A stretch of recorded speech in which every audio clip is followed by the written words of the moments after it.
Hi, everybody. Hello. Welcome to Super Breakfast Friends Club. This show is that. Good job. It's the show where we do this. The people have been prepared for what is about to happen to their ears. I don't know. I'm not prepared. I'm Mike. I'm not. You said that with sadness. Because I'm just watching my tapestry billow in the wind in my sad, empty room. Oh, yeah. So Mel's had a rough week. Do you want to talk about it? About how we have upset the water spirit in the apartment, and so it tried to flood my room. That's dramatic. It made my carpet real wet, but then they had to completely tear open the wall and rip out the carpet. Yeah. So that happened. So I thought, Mel deserves a treat. And what does Mel love more than anything on this show? Donkey Kong Country. It's Donkey Kong Country. Play the theme song.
Such a good theme song. It's pretty good. Yeah, it's really good, actually. I love this theme song.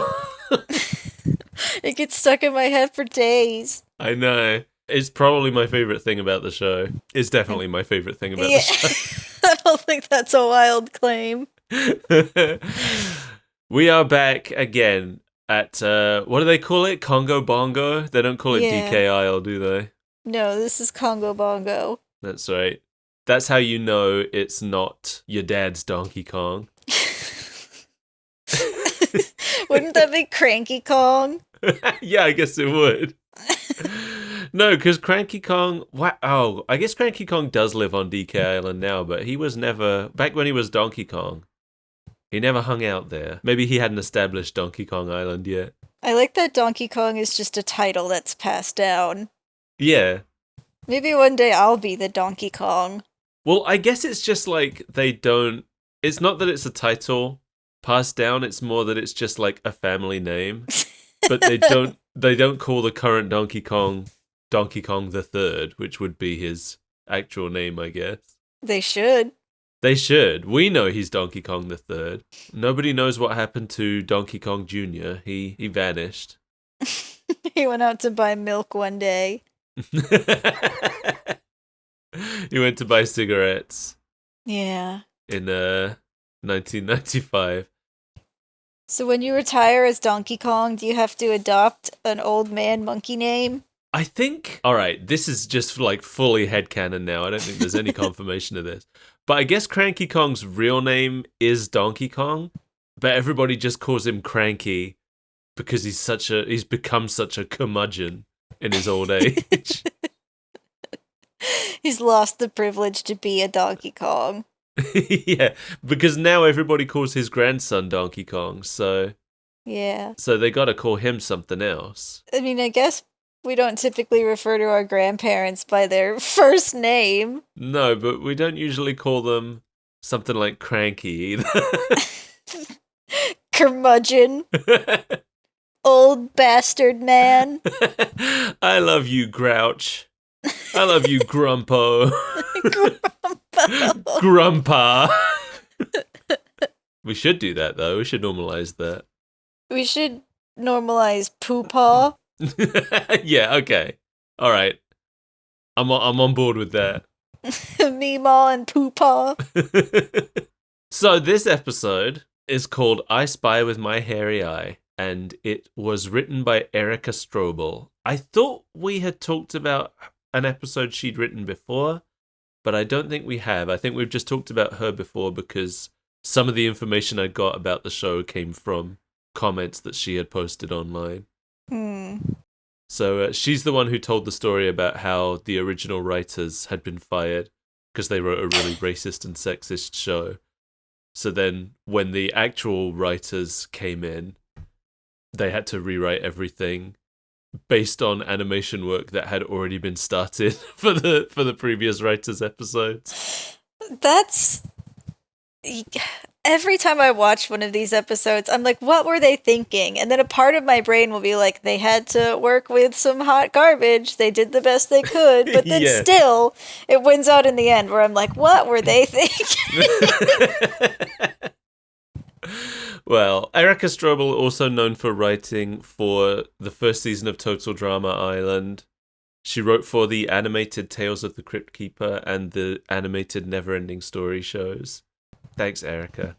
She's sadly no longer with us, but I hope she's at peace.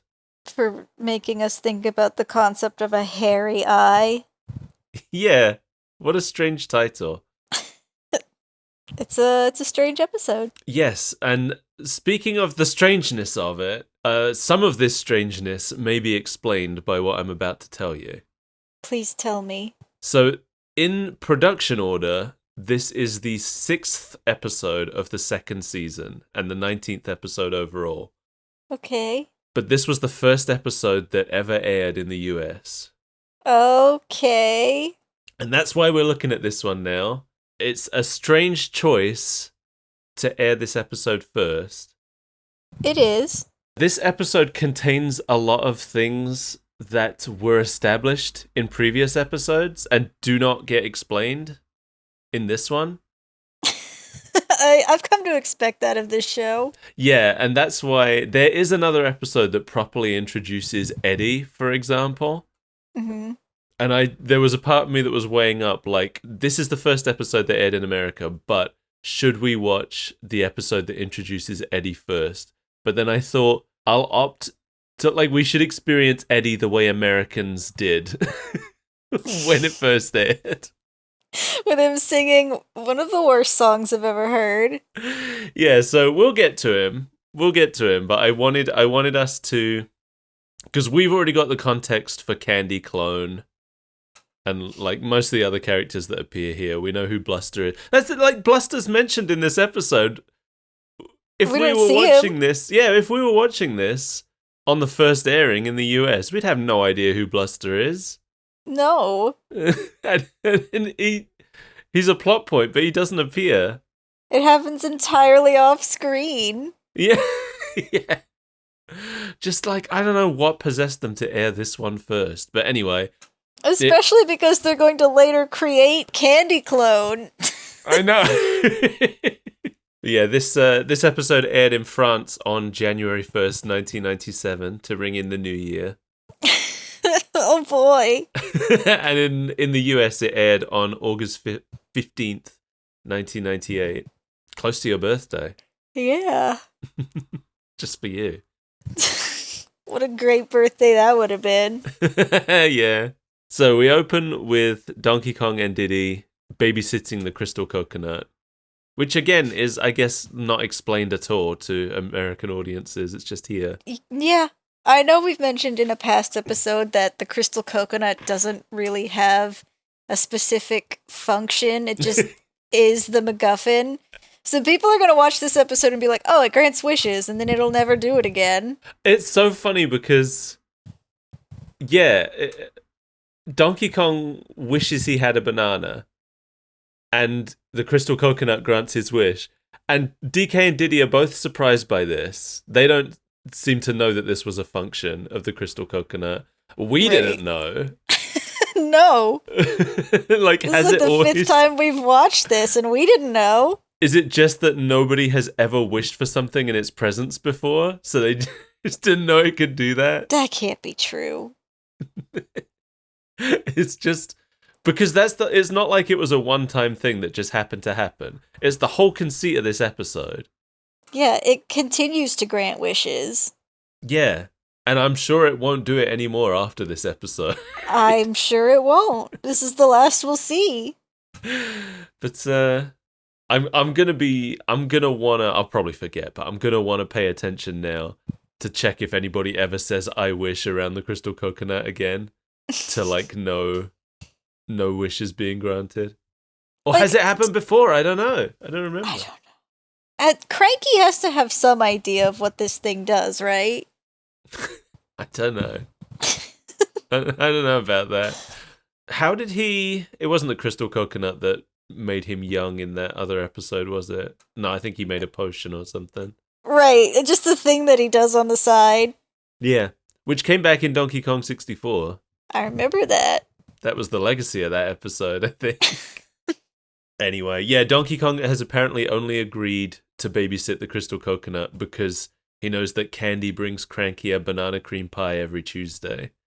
So he's just waiting here for the pie to show up. I don't think he cares about the pie as much as he wants to see Candy Kong. Oh, really? That was my takeaway. Not me. I just assume he wants banana. Maybe I'm putting too much of video game Donkey Kong onto this Donkey Kong. This Donkey Kong is really infatuated with Candy. And it doesn't make sense because she's so mean to him. I know. It's like the opposite of their dynamic in the games, right? Yeah. In the games, she's really nice to him, but he cares more about banana. So Diddy sucks, right? As always.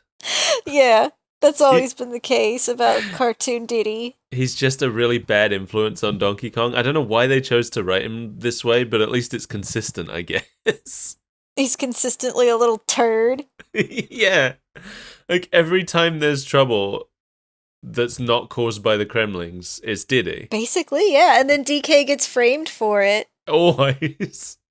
Yeah, and I do love that in this episode, we see that he has recognized that that's their dynamic as well. Like, Donkey Kong knows that's how this whole thing is going to go down. Yep. Yeah, Diddy convinces Donkey Kong to wish for a whole pile of bananas, which he does, and he munches them all, throws the skins everywhere, and then Cranky comes back. So they want to hide their mess, which they don't make any wish to hide the mess. No, Diddy just wishes himself invisible and then disappears. Yeah. Cranky shows up. He's not that surprised about the mess. He's not like, where did this come from? He's just like, oh my god, what have you done now? Donkey Kong, it's been 10 minutes. How did this even happen? I don't know that he'd even care that they were wishing for bananas with the cook. I was honestly surprised about that too. Like, what does it matter?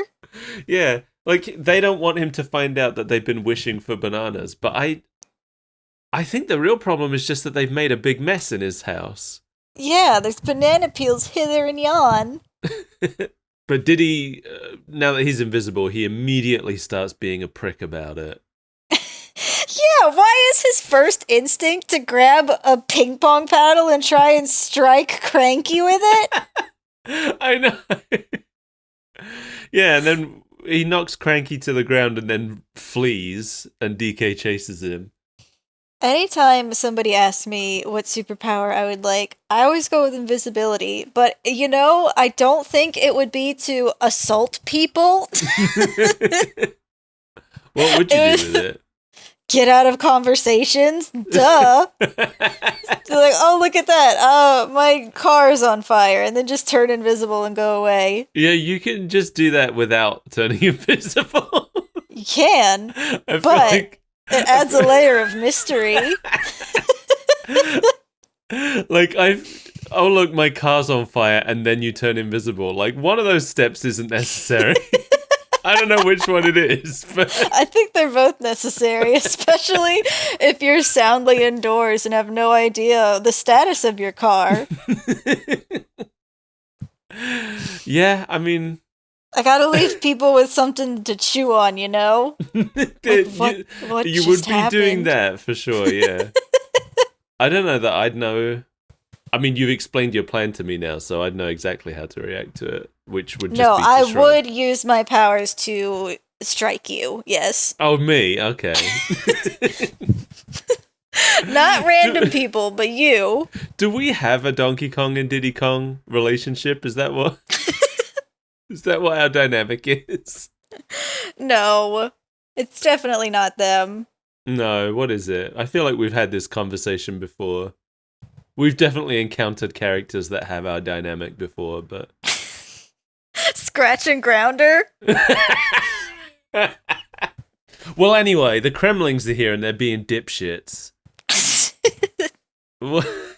I had to watch the scene twice because I was like, how did Clump get locked in the vault? It doesn't make sense. No, it doesn't make any sense. They're marching. Clump and Crusher are just marching. I think his name's Crusher, right? I think so. Yeah, they're just marching. Clump marches to the vault entrance, which is open. And then somehow Crusher accidentally closes the door on him and seals him inside. And it's implied that it's because Crusher continued marching when Clump had stopped. But that doesn't make any sense. No, because we see what Clump sees, and it's just Crusher deliberately closing the door on him. It sure did look like that, yeah. This whole B-plot was the worst thing. K-Rool, or they call him K-Rool in this, don't they? I'm going to call him K-Rool. I don't remember if they ever said his name in this episode. I think they did once. He has the password to open the vault. He's the only one who knows the password. None of his employees are allowed to know it. So he makes them cover their ears before he says it. And I wrote down the password, because I did. You did. The password is... Higgly, wiggly, boogly, biggly, pika, pika, boo. Why is the door sealed with ancient magics that require nonsense to open? Yeah, it has one of those big, like, twisty, kind of like ship's wheel style vault lock things. Right. But they don't have to touch it to open it. They just have to do this Piggly Wiggly sponsorship. Well, come on down to the Piggly Wiggly. Get your vault doors cheap. Yeah. You think Piggly Wiggly paid to be the password? Absolutely not. I don't think they even consented to be the password. I don't think Piggly Wiggly even knows that Donkey Kong exists. This show is beneath Piggly Wiggly. Piggly Wiggly. Something about Piggly Wiggly. Piggly Wiggly could be an 80s video game character equally. Sonic's best pig buddy. No, that's Porker Lewis. My bad. I think Porker Lewis has a different name now. They don't call him that anymore. He's called like Picky or something. Pigmadengar. He's reverted to his Japanese name. The only one of the animals that kept their Japanese name originally was Flicky, and then all the others got these silly names. Porker Lewis was always my favorite though, because it just sounds so wrong. It's a horrible. Like, don't name an animal character after the meat that you get from them. Don't do that. But then you get chicken from chicken. You do, yeah. And the chicken's name was Cucky. They've changed it to Clucky now, but it used to be Cucky. We all know you can't hide your past from us. Anyway, K-Rool tells his staff that nothing goes in the vault but the crystal coconut, which means that there's nothing in the vault. It's a giant vault. It takes up a huge amount of space. Yep. I don't know that it's usually here. I feel like we've never seen it before. Yeah, I don't think I've seen it before. Why are they putting it in a vault? Aren't they supposed to be using it to, like, power something? I don't know. I don't know if it's ever established what he wants to do with it. I think because I definitely have that thought too, but I think maybe we are conflating it with that giant laser cannon he had in Donkey Kong 64. I certainly wouldn't be conflating it because I barely remember that. Oh, okay. It would make sense that he wants the crystal coconut to to power his giant laser and blast Donkey Kong Island. Though I'm not Yeah. sure that the Kremlings live on a separate island in this show. It doesn't seem like they do. No, it seems like they just live in the Kongo Bongo with the Kongs. They're routinely just marching over to Cranky's house. That's right, yeah. In the games, they very explicitly live on a separate island, but that doesn't seem... I don't think that's the case here. No. K. Rool's new plan is to replace Candy with the robot duplicate again to get the coconut. I don't know if I'd call that a new plan. It's the same plan that we've already seen. Yeah, except this time she's not giving Donkey Kong a haircut. Why was it a haircut, of all things? I don't remember. Was there some plot about, like, his hair was the source of his strength or something? Or, like, was she, like, slipping him a potion while giving him a bad haircut? I don't remember. I don't remember either. It was definitely the strangest, especially because of the shape of his head under the hair. That was the strangest episode we've watched, in my opinion. I feel like the Candy clone was more believable the last time we saw it. More believable. Yeah, didn't it? I feel like it didn't act so robotically. That's is what I true. mean. I see. Yeah. She doesn't really do much in this one except take orders and walk around. Yeah, and she's always just staring into the middle distance. Yeah. And she speaks in that, like, flat, toneless way that a lot of cartoon robots do. I feel like she didn't do that in her first appearance. At your service, King K. Rool. She was more convincing. Yeah, we could tell the difference because they put an effect on her voice, and they've still done that here, but she's also way more robotic, I feel like. Well, now it's the second time that they've used her, and they're really just phoning this plot in. Yeah, the Kremlings really aren't trying in this episode. It feels like they're only here because it's expected of them. Yeah. Do you think they forgot about the Candy clone already? Can we bust her out again? I mean, this is season 2, so I don't know if the Candy clone appears in any more episodes, but if not, it's been a little while. Unless you're in America, in which case... This is the first time you've met her. Yeah. And then I think the next time she shows up was like the next episode they showed, so... Where they created her. Yeah. Oh, it's not like we haven't seen that happen a few times. At DK's treehouse, Diddy is plotting how he's going to cause trouble now that he's invisible. And this is what I was talking about. Donkey Kong, like, immediately correctly predicts that this is going to involve Diddy doing stuff and Donkey Kong getting in trouble for it. Yep. It's not even, like, in question. He just flatly states that that's what's going to happen. And he's right. Just think of all the fun I can have being invisible. I don't see how you doing stuff and me getting in trouble for it is fun. He's right, and Diddy Kong doesn't think anything of it. No, that's how he has fun. Getting his uncle in trouble? Is he his uncle? I can't remember. I don't know. I think they used to say that Diddy Kong was Donkey Kong's nephew, but I think now they just say he's his, like, little buddy or something. Yeah, that sounds right. Which I guess it makes more sense. I don't hang out with my uncle this much. Yeah, that would be strange. We get a Diddy Kong song. Our favorite. Oh, his shrill, awful voice singing is It's the worst so- thing. I know, it's especially bad because DK has a decent voice, so I know. it's a man that can sing pretty well next to this grating, horrible voice. When Cranky learns you're messing with a coconut this way. Ha! I'll be sneaking into another movie matinee. Yeah, Diddy's singing isn't as bad as it was the last time we heard it, because the last time we heard it, he was singing a really fast-paced song, which made it even worse. But it's still bad. It's still bad. And DK's singing voice is good. I like listening to him sing. Yeah. It's a shame he doesn't get to do that much of it in this episode. No, we had to make way for Me Like Snow. Oh, we'll get to it. Yeah, at least Diddy's invisible, so we don't have to watch his face constantly bugging out while he sings again. But they've left the worst part of him behind. I know, just his voice.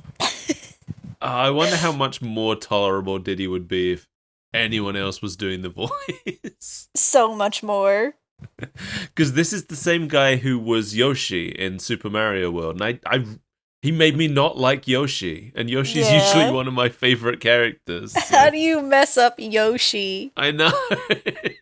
I know. Funky is here. This episode might be the most we've seen of Funky so far. This episode really tried to cram everything in at once for no real reason. Usually, in every episode we've seen Funky up until now, he's really just made a cameo. But he's in a lot of this one. For some reason. It's a shame he doesn't really look anything like Funky, because Funky is my favorite character. Funky is the main monkey? He is. I don't recognize him here. No, it's a little jarring to see him with such like blonde fur. Yeah, he's got darker skin than all the other Kongs and lighter fur than all the other Kongs, which makes for a strange effect on a gorilla. Yeah, for sure. It almost looks like he's been inverted by accident or something. So he, at first, we're kind of led to believe that he's surfing. But he's actually just practicing surfing on the pier. I know why this is. This is because they were not allowed to put water in the stories. Okay, that makes sense. Because they can't competently animate it. Yeah.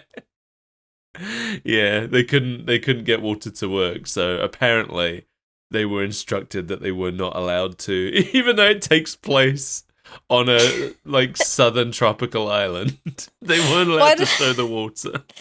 Why don't they just keep Funky out of the water and keep him around his plane?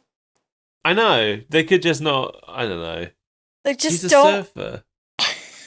You can't keep him from the waves, man. You can, but he has to still pretend. Diddy starts talking to him, immediately convincing him that it's his own inner monologue, and makes him do a bunch of stupid poses until he falls off the pier. I wasn't super into this whole Funky believes that Diddy is his inner voice. It was subplot. stupid. Why was that Diddy's prank? Why did we have to watch this? Why was that Diddy's prank, and why is Funky that stupid? Yeah. Because I've always considered Funky to be one of the smarter of the Kongs, you know? He's an engineer. Yeah. Yeah, he's the mechanic. He's the one who makes all the vehicles. Yeah. I'd forgotten that, but you're right. That is absolutely what he does. And he makes all the weapons in Donkey Kong 64. Yeah. He's a cool dude. He is. I love Funky. Now he's just kind of a brainless surfer dude and pilot. When Mario Kart 8 came out and Funky wasn't in it anymore, I was so upset. I'm so glad they've put him back in now, but it took them 9 years to bring him back. I haven't gotten to play with him because my Joy-Cons have just become Sad ridiculous. Cons. Sad cons. The stick drift is so bad. I can't even get through the Hulu menu without it jumping around. It's such a pain in the butt to have to ship them out and wait for them to come back. I know, I've done it twice. My original pair of Joy-Cons, I've had to send in for repairs twice. And it sucks. Yeah. I recently learned that my Pro controller no longer takes a charge. Oh, just like my Xbox 360 wireless one. Mm-hmm. Only works if you plug it in the whole time.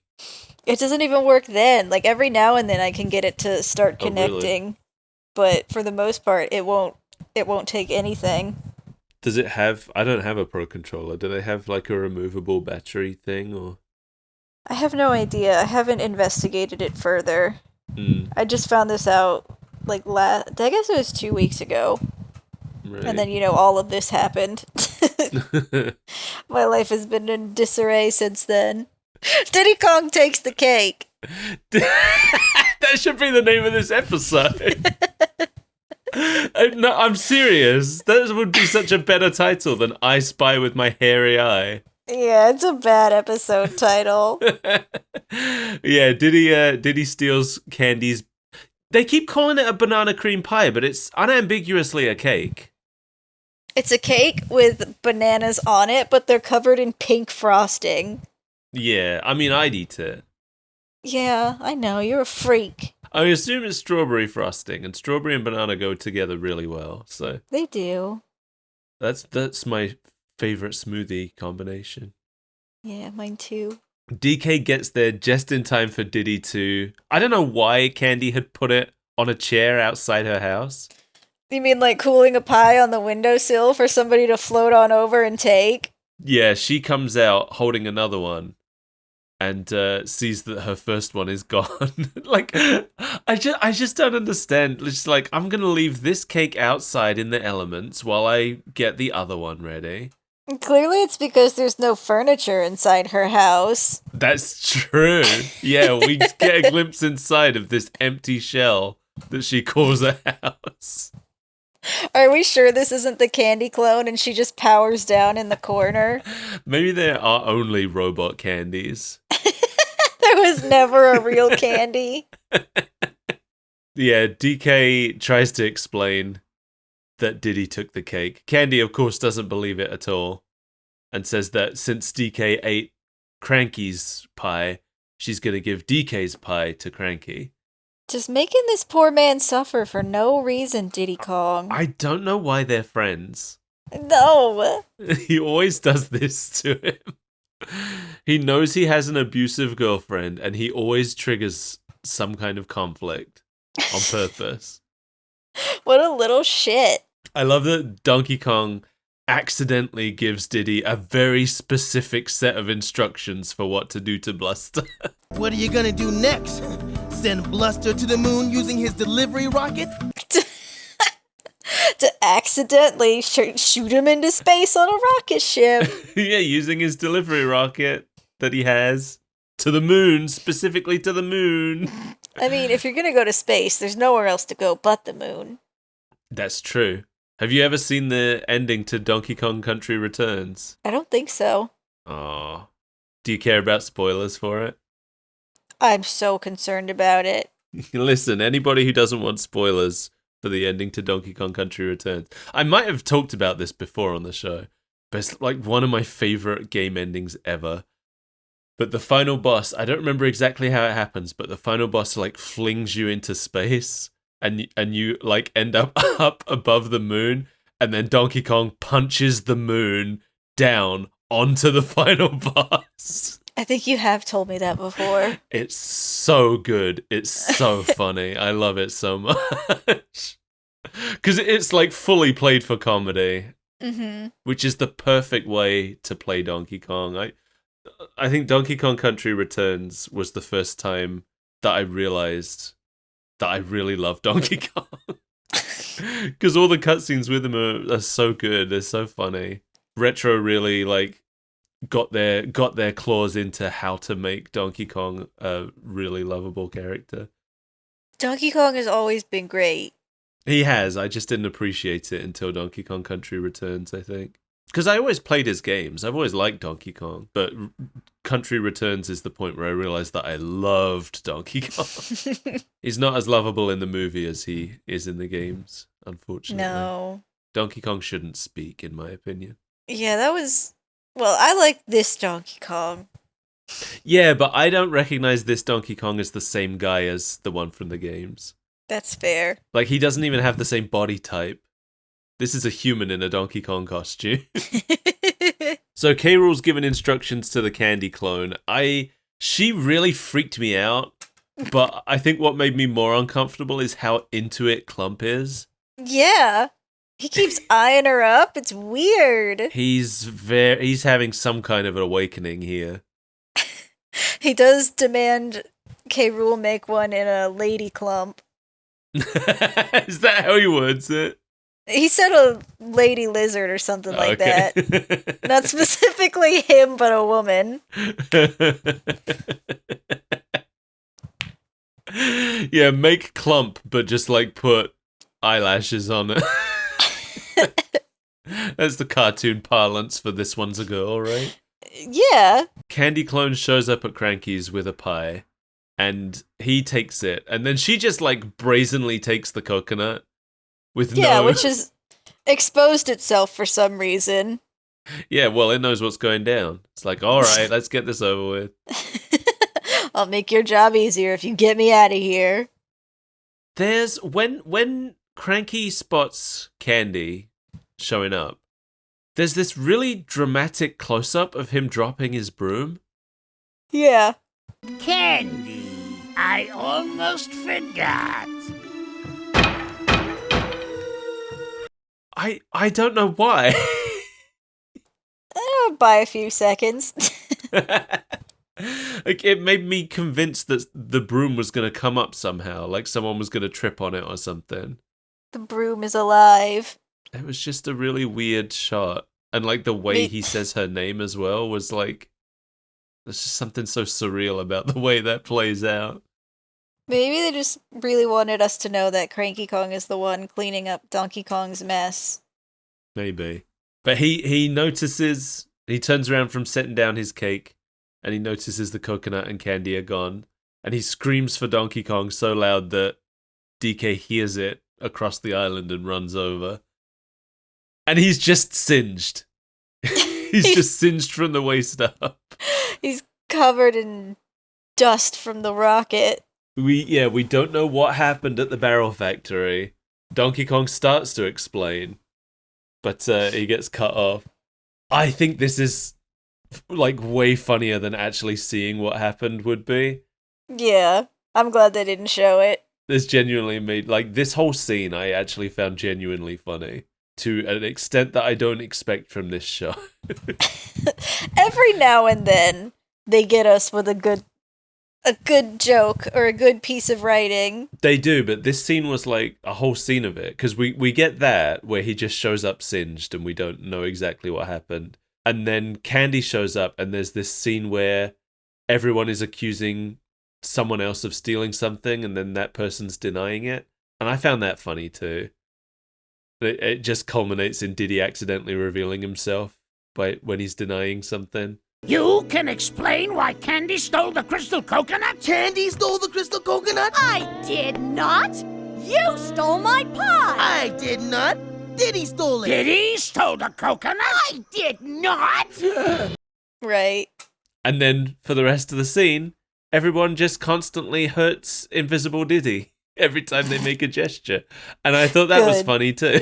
Yeah, he deserves it. He does. The first time it happens, when Cranky just makes a broad gesture and then a barrel in the background jolts, and Diddy says, ow, it really got me. It's pretty good. He knocked him clear across the room. Yep. That was good. I liked that. This was my favorite scene in the episode. The one where Diddy gets hurt. Diddy gets hit in crotch with football. So they had to Funky's flights. I didn't think it was going to be in the show, but there it is. The one and only. Yeah, his actual business from the Super Nintendo games. Because for anybody who's listening to this without having played the Super Nintendo Donkey Kong games, Funky's function in those games is that he is basically a fast travel service. You go there and you give him coins, I guess, and then he'll fly you to different parts of the island. So it was nice to see them actually using that. Yeah. And what wasn't nice is that Funky is now apparently only taking orders from his inner voice. And we have to deal with that for the rest of the episode. Yeah. It wasn't really established the first time Diddy shows up why he cares so much, and now suddenly that's his moral compass. Not even just his moral compass. Like, he won't do compass anything. Compass. He won't do anything unless his inner voice tells him to. He won't even land the plane unless his inner voice says to. Yeah, that's weird. It's annoying. It's a really weird plot device. Yeah. So Candy Clone is about to put the coconut in the vault when K. Rool says he's going to go on a nice long stroll, and she takes that as a command and she leaves. Just in time for Clump and Crusher to accidentally lock K. Rool in the vault. He conveniently can't remember the magic words. Yeah, he talks for a long time, and about halfway through his like speech in the vault, I was like, okay, he doesn't remember the password. That's the punchline that's coming. It was pretty obvious. I did like the part where they're both surprised that he isn't freaking out more, and he's like, Why should I waste a perfectly good bout of anger when I can merely recite the secret password and get out of here? Oh, good! Then, upon my exit, I shall take great pleasure in executing the full weight of my wrath on your pathetic being in person. I did get a giggle out of that one. I do like K. Rool's voice actor. Yeah. I think I said this before, but he reminds me of the Commentocracy. The character. What's the name of the character? Ducamiel to hardcore. That's it, yeah. That's the K. Rool reminds me of. What a good character. DK just kind of like drops in from the plane and demands the coconut. And we see that Candy is now just walking. Oh, not Candy Clone is just walking in an ice field somewhere. She's gone for a nice long stroll. We'll see a few of these going forward. These 3D shows. This is always my problem. Whenever somebody announces a new TV show and they reveal that it's going to be 3D, you know that you're in for a show where they have maybe 5 environments and like 7 characters, and that's it. Yeah. And that's all you're gonna get for the entire show, which can make for some fairly boring shows, unfortunately. Yeah. I think this is the only one of those that we've watched so far, but there's plenty of them out there. Clump is, I guess, just riding the minecarts around aimlessly, searching for the Candy Clone. It's not made clear, but that does seem to be what he's doing, yeah. He'll just pop in and out of scenes on a minecart. Yeah. Meanwhile, the Kongs are searching from the air in the plane. And the Candy Clone encounters Eddie, the mean old Yeti. Everyone's favorite character. Yeah. Beloved Donkey Kong character. I mentioned earlier that he is a character who was introduced properly in an earlier episode that we haven't watched yet.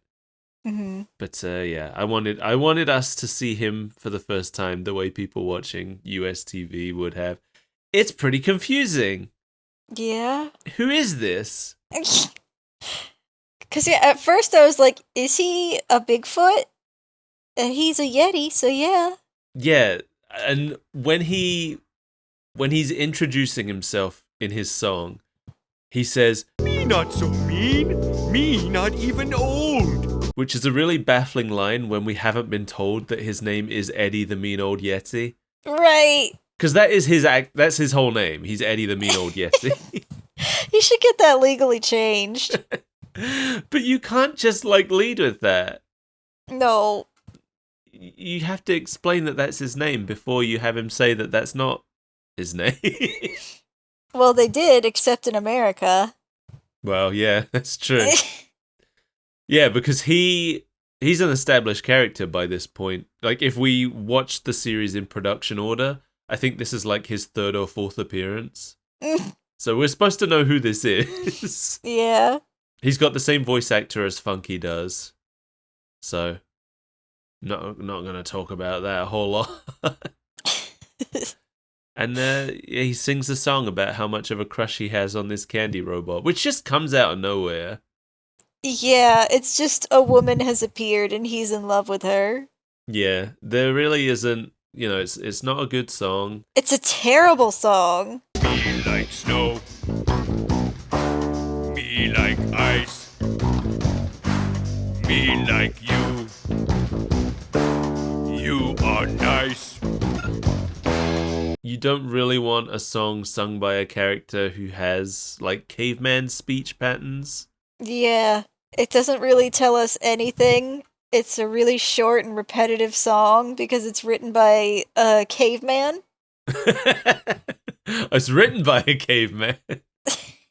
Yeah. And performed by a different caveman. They got a real caveman to write the lyrics. You gotta Right. give him props for authenticity. Yeah, that's diversity in action. Would I rhyme with ice? More ice. Me only know 3 words. That was more than 3. Oh, me exhausted vocabulary. Time to go back into giant ice cube. Oh, it's Encino Man. I mean, you know when you freeze in a cartoon, you're always perfectly in the center of a big ice cube? Oh, yeah, of course. Whenever you fall in cold water, you pop back up in the center of a perfectly formed cube. I know. Yeah. I know how it That's where cavemen come from. That's where they're birthed. An ice cube rises from the depths of the sea, containing the little frozen fly of a caveman. It's the caveman version of the stork bringing a baby. Well, the stork brought you. We found your brother in a cabbage patch. And your sister was carved out of the ice. What kind of baby were you? Where'd you come from? Oh, I don't know. I think I probably came out of a peach. I'm going to say I came out of a peach that was drifting down the river. Momotaro? Yeah, what about you? You were probably chopped out of the bamboo. No, I was raised by wolves, so my genesis is unknown. Oh, I see. Well, the wolves probably caught you out of the bamboo. While Eddie's down there singing his song, the Kongs see what's going on, but Funky won't land until his inner voice tells them. Just dumb. Don't like that. K-Rool's still trying to remember the password. Somehow Clump ends up back there for a moment and then leaves again. Yeah, it's implied that he's, like, doing something this entire episode, but we never see it. He just comes in ranting and raving about something that's happened off screen. He always enters scenes being like, "Stop right there, Candy Clone," but like she's not there. Yeah, he's just gone in a big circle. I don't even think they even animated him for this this shot. I think he literally just like slides into the scene and slides back out with no animation.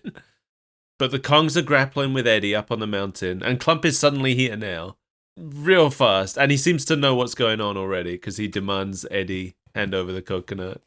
Yeah, like as he's coming out of the cave mouth, before we even know what's going on.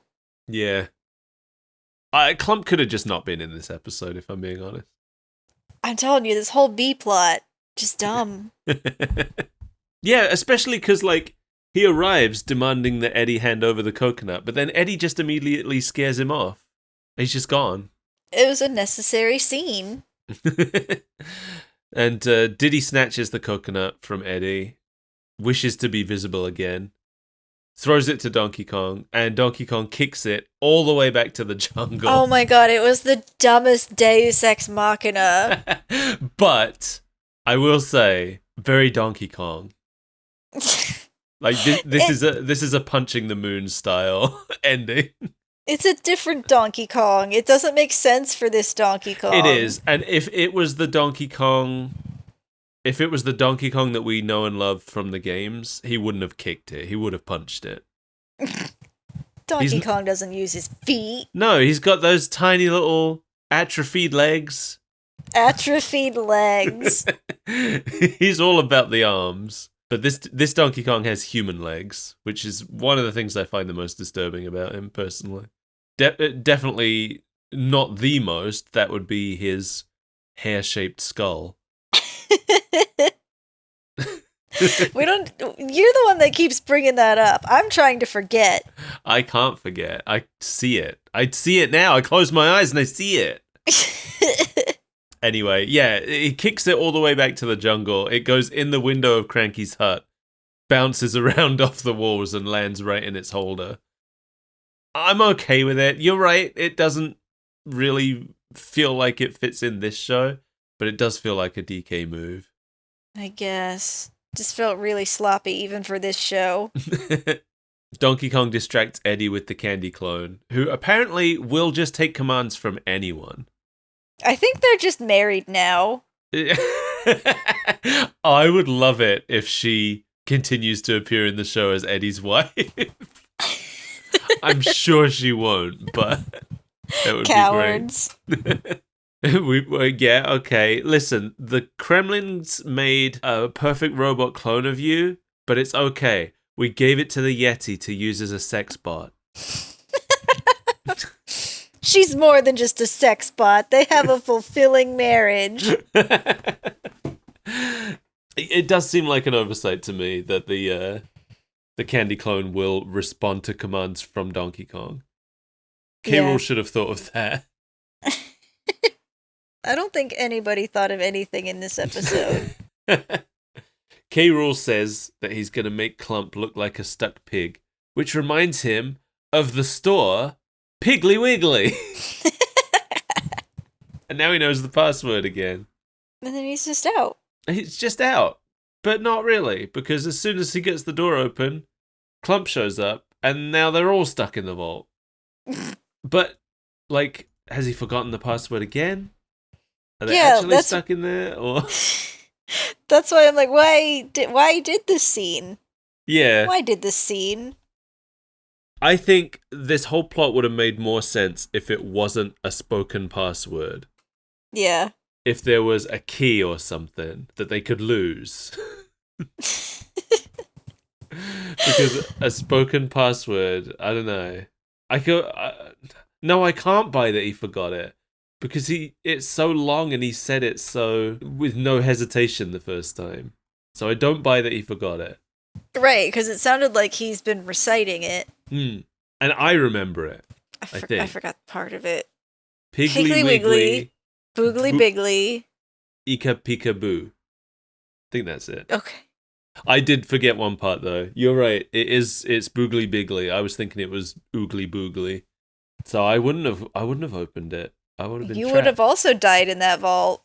Yeah. How much air is in there? Well, it's a pretty big vault. Yeah, considering it's just to hold the crystal coconut and nothing else. Like, there's enough air in there for you to have to designate a poop corner. You know where my worries lie. Diddy promises he's never going to make another wish. Don't believe him. Mm-mm. And Cranky heads out to run more errands. Candy shows up with another pie, but Diddy is convinced it's Candy Clone, and he dumps the pie on her head. And somehow Donkey Kong gets the blame for this. Poor Donkey Kong. Like, it was unambiguously Diddy. She watched Diddy do it. She heard Diddy ranting and raving before he did it. Yeah. She was looking at him as he walked towards her to do it. This just further confirms the theory that he's in a toxic, abusive relationship. She's just looking for excuses to take it out on him. We've been saying it since the first one of these we watched. We sure have. And here it is laid out again, once again. Donkey Kong even protests. He's like, no, it was Diddy. Like, yeah, Donkey Kong. She knows it was Diddy. Justice for Donkey Kong. He's done nothing wrong. No. It would be different if he was like a crappy boyfriend. But he's not. We haven't seen him be a crappy... We've only seen him get blamed for things other people have done to him. Oh, poor DK. He's such a nice guy in this. I know. He just has terrible people in his life. Yeah. I was about to say he's always been yelled at by his grandfather, but I just realized I don't think that Cranky and Donkey Kong have an established relationship in this show. It's just an old man yelling at him? Yeah, he's just like his boss or something. I don't know. Weird. Let me look it up. If he is supposed to be his grandfather in this show, I don't think it's been mentioned. Okay, it doesn't mention it. It doesn't mention it on the wiki. So unclear. Maybe he is. Maybe I'm just overthinking it. Maybe they just haven't mentioned that he's Donkey Kong's grandfather because they're just like, he should know that. You should all know that, idiots. We're just gonna have to watch every episode and find out. Yeah. I'm gonna be listening out for it now. We're gonna forget. No. I won't forget that. I'm very interested in the Kong family tree. I'm a scholar of the Kong family tree. You've got it, like a big map of it on your wall. Yeah, because they've changed it like 3 times. You need to keep track of it so that you don't get Mandela affected. Yeah. Because at various points, Cranky has been Donkey Kong's dad, his grandfather. Sometimes Donkey Kong is Donkey Kong Jr.'s son. Sometimes he's Donkey Kong Jr. grown up. Sometimes he's just the original Donkey Kong, and Cranky is just an old man. What's the truth? The truth is out there. Who knows? I don't even know anymore. I don't know if Nintendo care. No. I think most likely they do not. And that's what led to all this confusion, but still. Nintendo's like, why are you trying to put a plot in your game? Get that out of here. Is Donkey Kong Jr.'s son? What are you talking about? He's Donkey Kong. All Donkey Kong is Donkey Kong. I think that's probably one of the things that Miyamoto gets asked, and he's just like, I don't know, Rare did that stuff. I'm the Mario guy. Jeez. Look, when I put Donkey Kong in my games, he's just Donkey Kong. I don't know what they were doing. I don't know what he gets up to in his spare time. Who's Cranky Kong? Who's Wario? I don't think Wario's ever been in a Miyamoto Mario game. Poor Wario. That's why, like, those new Super Mario Bros. Games came out, and they were like, now it's 4-player. You could be Mario, Luigi, Toad, or another Toad.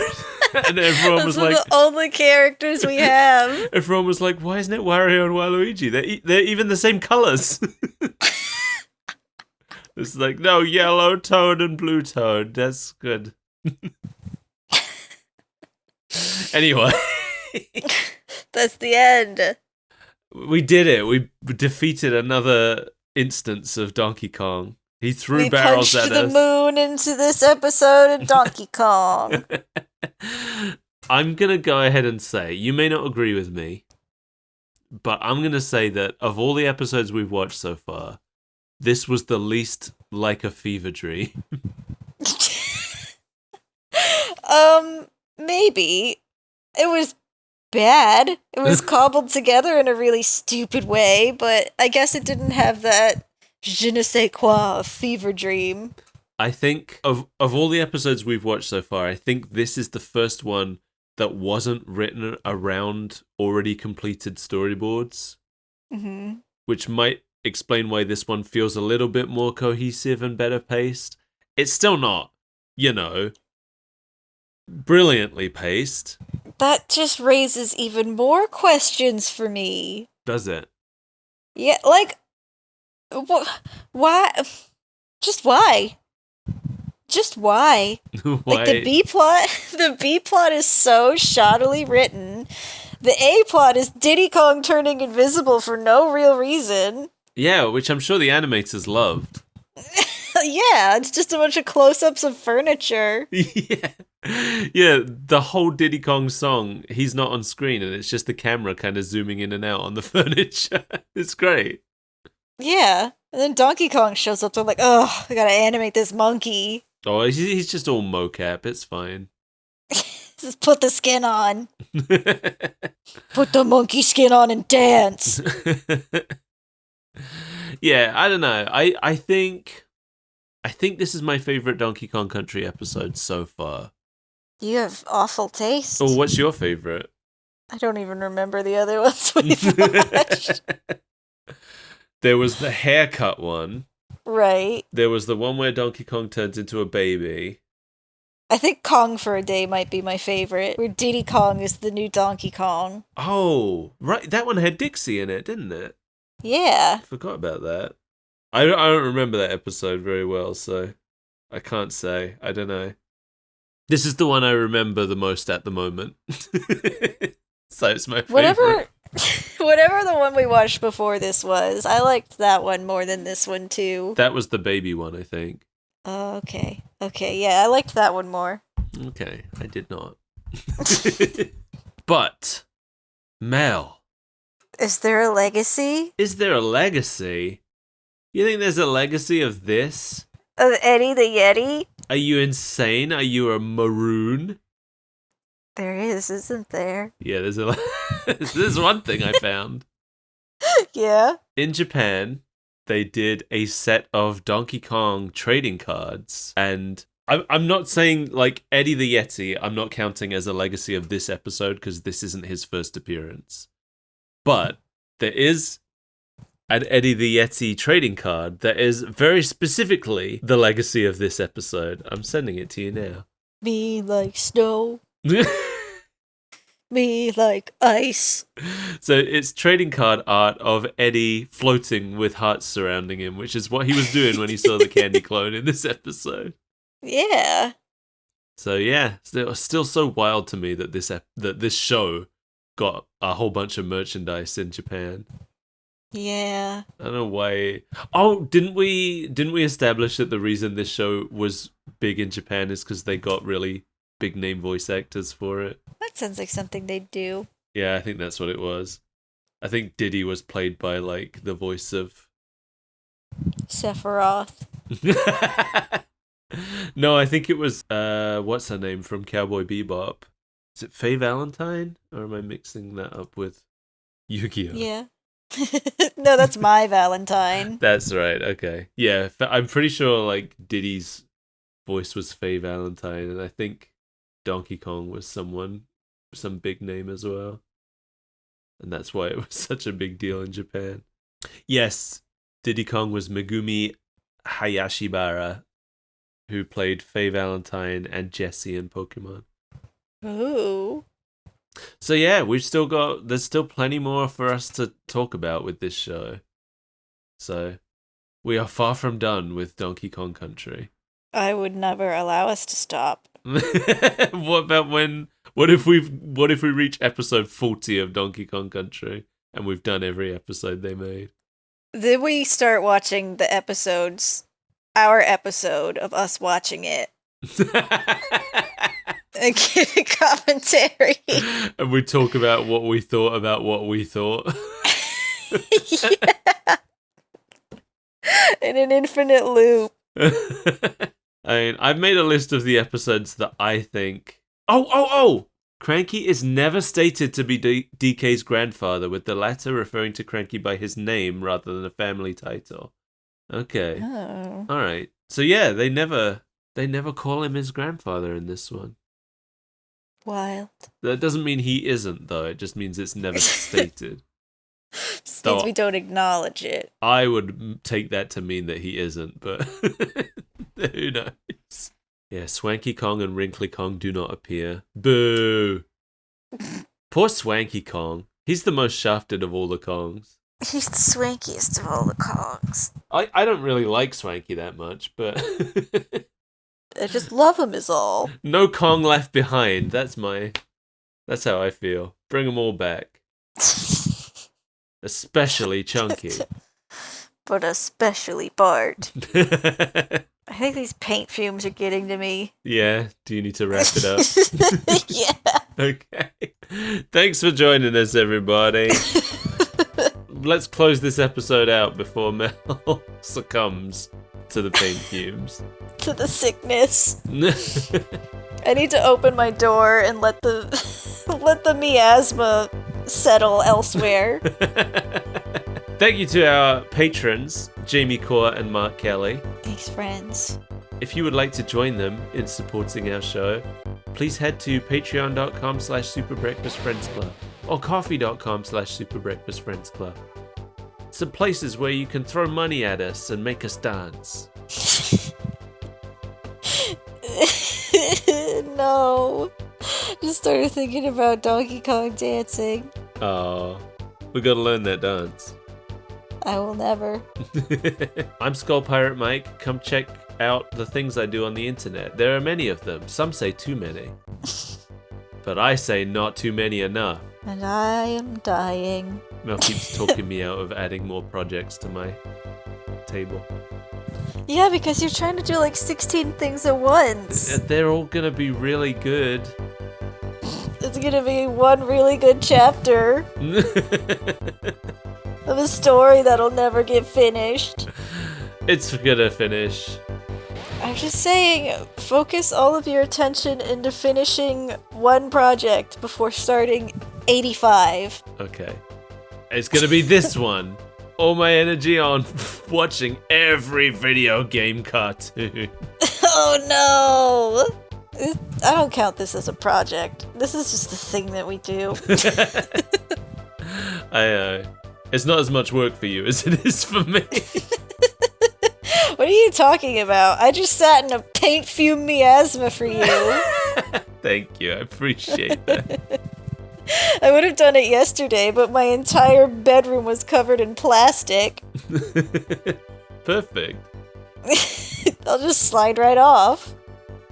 Slide right off the episode. Bye, folks. See ya.